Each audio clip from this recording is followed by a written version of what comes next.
can potentially say that I can follow the development of the orchestra already for 10 years, which is not too less. Yeah, the impressions are always very positive in every repertoire, and it's like, from time to time meeting with the orchestra, it gives very interesting perspective, because you of course during 1 week it's difficult to know each other really well, but if the aftertaste from all sides is good, it gives a good fundament for next comeback and the next. And yeah, the Janáček feel opens to me always from different sides, very good side, because we do a really different music. Mahler, Mendelssohn, now Beethoven, and Smetana, which is also very important. I come always with a very warm feeling.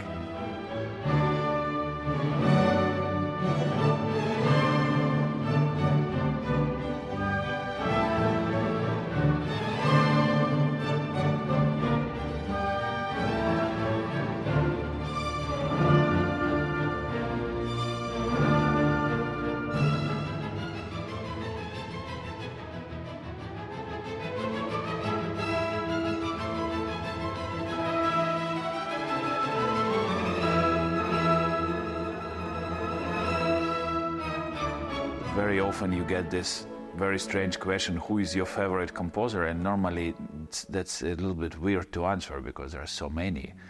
But maybe I can say if it would be one, that would be Chopin. I don't know why. Maybe because of my childhood, where I heard a lot, and particularly interested in listening many pianists, and starting from the beginning of 20th century, and discover new and new Chopin performers, and kind of think who is real Chopinist, for whom this music is in the blood, or who others, for example, like Emil Gilels. We maybe can't say that he is a proper Chopinist because he didn't play too much mazurkas and all these small pieces, but his recordings of sonata second and third, they're one of the best.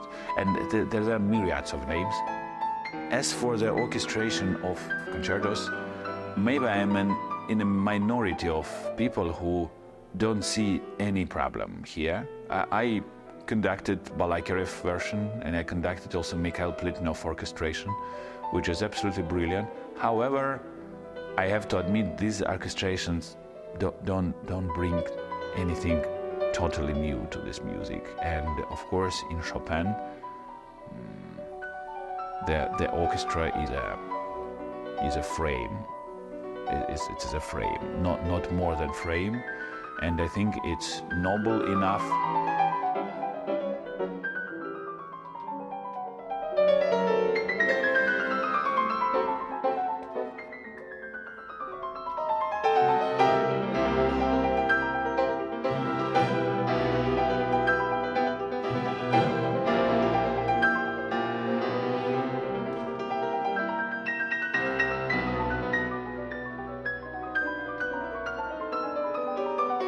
When you choose a job of the conductor, it's hard to avoid Beethoven, of course. Every person, almost every conductor, maybe except some conductors who only work in the opera, because he wrote only one opera. So every conductor somehow has to build these relationships, otherwise the fundament of conducting is not here, because basically Beethoven was the first symphony composer that the music of whom really requires conductor.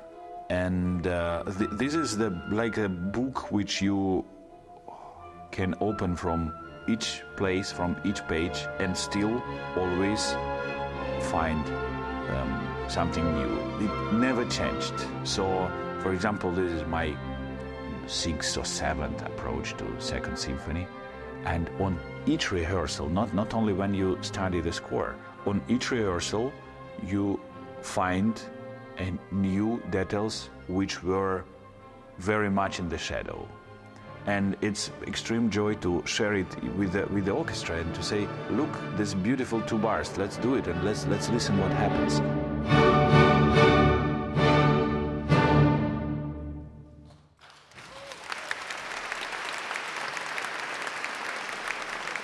I'm particularly happy to make my actually Musikverein debut with Janáčkovy Filharmonií. I had a personal story with this hall. It's around 20 years old. 20 years ago, maybe even more, 21 years ago, when I, still as a clarinet player, I had some concerts in Vienna with the young talents from Russia. Then the last day I came to the Musikverein and put my hand to this wall and said, I should come back and play in this hall once. And then there were some steps. First I played in the Brahms hall once. Then I already rehearsed in Musikverein in the big hall with the Wiener Symphoniker. That we didn't play there, but we rehearsed. And now it will happen. I think acoustic will be thankful. This acoustic day is incredible, and also we're waiting for Venus audience and to play Second Symphony in its birthplace. That's something.